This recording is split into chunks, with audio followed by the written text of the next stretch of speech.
J'entends souvent des gens qui se demandent finalement, est-ce que le jour où j'aurai atteint cet objectif, je serai vraiment heureux?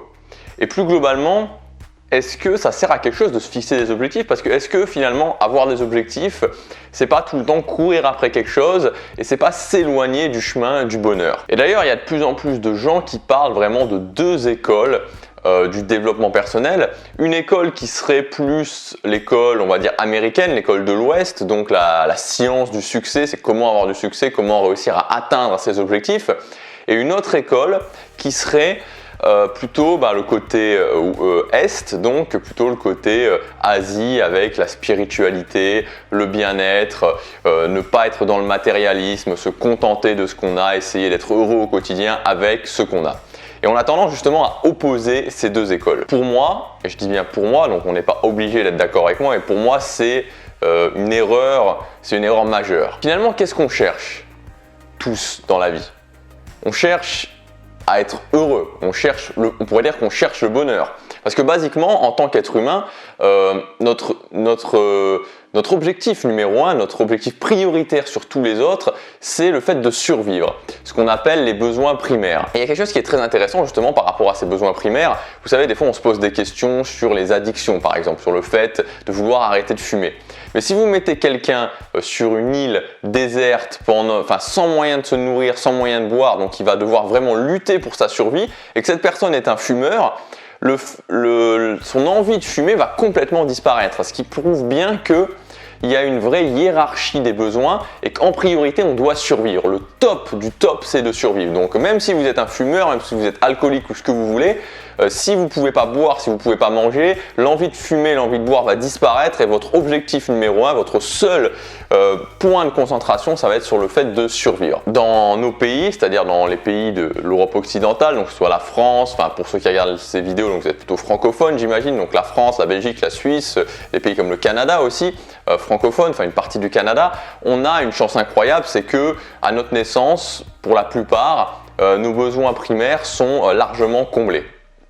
Donc on se concentre sur les besoins secondaires et le besoin secondaire naturel de l'être humain, c'est de chercher le bonheur. Le bonheur, encore une fois, c'est un concept, mais si on essaie de le concrétiser, c'est quoi? Pour moi, c'est deux choses. C'est numéro un, avoir un sens à sa vie. C'est-à-dire se lever le matin et se dire, ok, j'ai une direction, je sais où je vais, j'ai quelque chose pour lequel je me bats. Et c'est quelque chose de très important. C'est-à-dire qu'on ne peut pas vivre, pour moi, on ne peut pas être heureux si on se lève le matin sans aucun but, en étant comme ça, dans une sorte de flou, de brouillard. On va ressentir rapidement une sensation de vide. Et la deuxième chose, évidemment, c'est de sentir que dans son quotidien, on est heureux, qu'on est dans le bien-être au quotidien. Et c'est pour ça que je vous disais que fondamentalement, c'est une erreur pour moi d'opposer deux écoles du développement personnel, une école du succès, une école du bien-être, parce que c'est lié, c'est complètement lié. Il faut savoir comment atteindre ses objectifs. Et les objectifs, c'est important parce que ça va vous donner une direction, c'est ce qui va vous donner envie de vous lever le matin, c'est ce qui va vous donner un cap, c'est ce qui va vous donner finalement cette espèce de niaque de savoir pourquoi vous vous levez et cette envie d'avancer. Et c'est très important. Et d'un autre côté, il faut aussi s'occuper de son bien-être. Et le bien-être, c'est quoi? Comment on fait concrètement pour essayer d'être plus dans le bien-être au quotidien ou dans le bien-être en général, être plus heureux en général?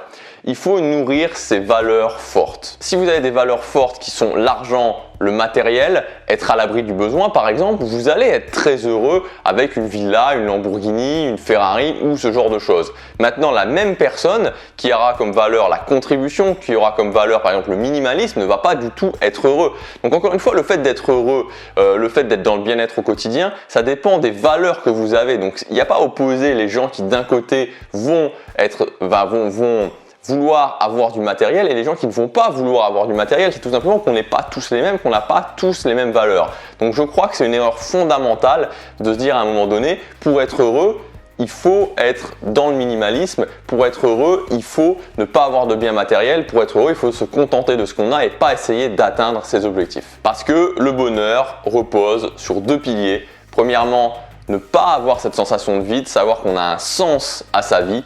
Et deuxièmement, nourrir ses valeurs hautes pour être dans le bien-être au quotidien, pour être dans le bien-être tout court. Et finalement, la façon dont moi je vois le développement personnel, si je devais définir ma vision du développement personnel, ce serait une vision qui est pragmatique. Je pense que la philosophie du succès, la philosophie sur laquelle il faut être motivé tout le temps, où on cherche constamment cette motivation, où on cherche constamment ce facteur fluctuant et en plus extérieur, c'est pas une bonne solution. Mais je pense aussi que le fait de vouloir absolument juste penser spiritualité, penser minimalisme, penser pas de biens matériels, penser se contenter de ce qu'on a, déjà ça ne conviendra pas à tout le monde et en plus ça enlèvera vraiment cette notion de progression. Ce qui nous rend aussi heureux, c'est l'idée qu'on avance, c'est-à-dire qu'à un moment donné on est à un point A et après on va à un point B et de voir cet écart entre les deux, c'est ça qui donne aussi cette satisfaction. Pour moi, ce qui est important, c'est d'être pragmatique, c'est d'être orienté sur des résultats, d'être orienté sur le fait de nourrir ses valeurs fortes. Et pour répondre à la question du début, est-ce que je serai plus heureux quand j'aurai atteint mon objectif? Moi je pense que la réponse est toute simple. La réponse c'est tester, teste. Si aujourd'hui tu as envie de gagner 5000 € par mois et que tu te dis ok, est-ce que je serai plus heureux quand j'aurai gagné 5000 € par mois? Bah gagne 5000 € par mois et puis tu verras. Si tu es heureux, bah tu restes à 5000 € par mois. Si tu n'es pas heureux, bah à ce moment-là, tu redescends. Il n'y aura pas de problème à vivre de façon plus simple et à gagner moins d'argent. Encore une fois, c'est souvent une excuse de se demander si ça va m'apporter le bonheur. Si votre objectif, c'est de se dire « Ok, j'ai envie de m'installer dans un autre pays, mais est-ce que je vais être plus heureux quand je vais être installé dans un autre pays ?»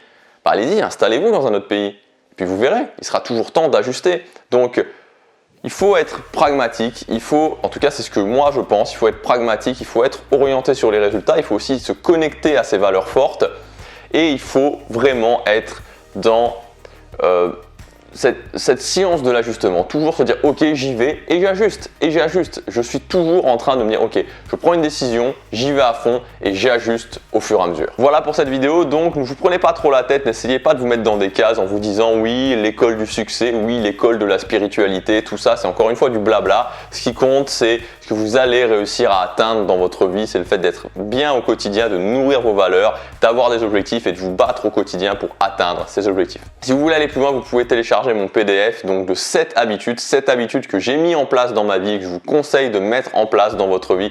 Je vous explique comment les mettre en place et je vous donne des astuces pour chaque habitude pour les mettre en place plus facilement. Vous devriez avoir un lien dans la description ou quelque part qui apparaît ici ou qui est déjà apparu ici. Je vous dis à demain pour la prochaine vidéo. Chaque jour compte.